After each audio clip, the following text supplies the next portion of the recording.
मर कर भी वो कभी नहीं मरता है, वतन के लिए जो जान निसार करता है। सरफरोशी की शमा हो दिल में जिसके, मौत से फिर शख्स वो कभी नहीं डरता है। मौत से फिर शख्स वो कभी नहीं डरता है। साल 2008 में देश के आर्थिक राजधानी मुंबई पर एक आतंकवादी हमला हुआ था, जिसने भारत समेत पूरी दुनिया को हैरान कर दिया था। आज ही के दिन यानी 26 नवंबर 2008 को लश्कर-ए-तैयबा के 10 आतंकवादियों ने मुंबई को बम धमाकों और गोलीबारी से दहला दिया था। एक तरह से करीब 60 घंटे तक मुंबई बंधक बन चुकी थी।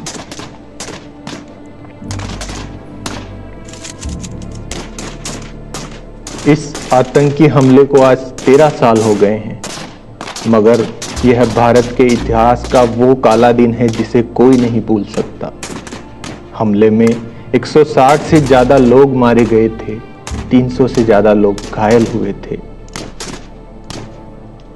आतंकवाद निरोधक दस्ते के प्रमुख हेमंत करकरे, मुंबई पुलिस के अशोक कामटे और विजय सालस्कर समेत मुंबई पुलिस के कई आला अधिकारी भी इस हमले में शहीद हुए।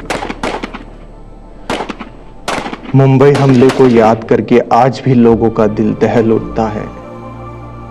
तो जानिए क्या हुआ था उस दिन। चलिए नजर डालते हैं इस पूरी दास्तान पर। माया नगरी में कैसे खेली गई थी खून की होली, कैसे दहला था मुंबई।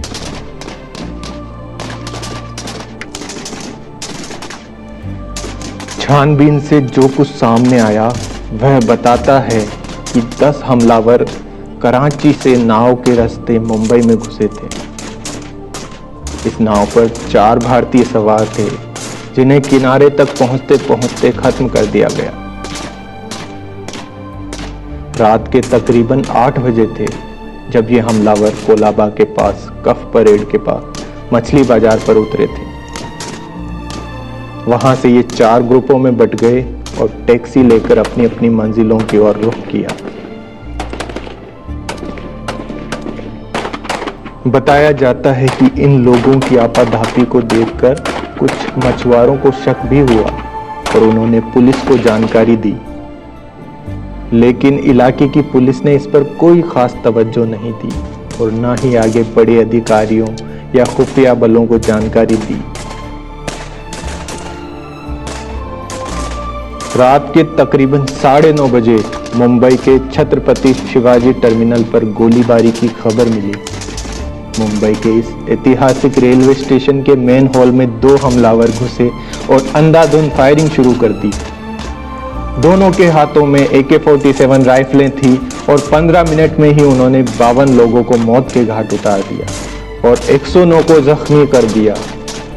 इनमें से एक आतंकवादी अजमल आमिर कसाब जिंदा पकड़ा गया, जिसे बाद में 21 नवंबर 2012 को लंबी कानून प्रक्रियाओं के बाद आखिरकार फांसी पर लटका दिया गया।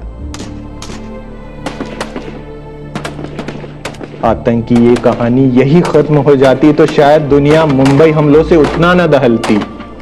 26/11 के 3 बड़े मोर्चे थे, मुंबई का ताज होटल, ओबेरॉय ट्राइडेंट होटल और नरीमन हाउस।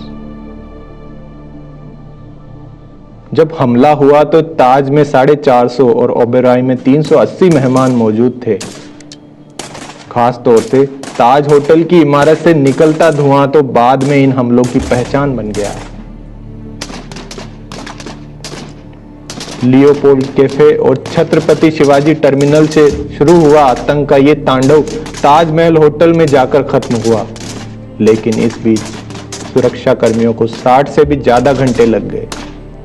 इस दौरान 18 सुरक्षा कर्मी शहीद हो गए थे। 29 नवंबर की सुबह तक 9 हमलावरों का सफाया हो चुका था और अजमल आमिर कसाब के तौर पर एक हमलावर पुलिस की गिरफ्त में आ चुका था। स्थिति पूरी तरह नियंत्रण में थी, लेकिन लगभग 160 से ज्यादा लोगों की जान जा चुकी थी।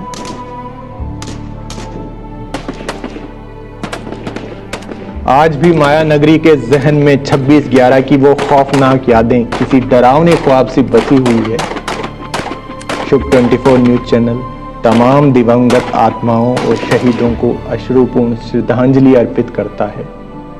और आखिर में जाते जाते मशहूर कवि जगदम्बा प्रसाद मिश्र हितैषी की 1916 में लिखी हुई ये कालजयी पंक्तियां याद आती है। शहीदों की चिताओं पर जुड़ेंगे हर बरस मेले, शहीदों की चिताओं पर जुड़ेंगे हर बरस मेले, वतन पर मरने वालों का यही बाकी निशान होगा, वतन पर मरने वालों का यही बाकी निशान होगा।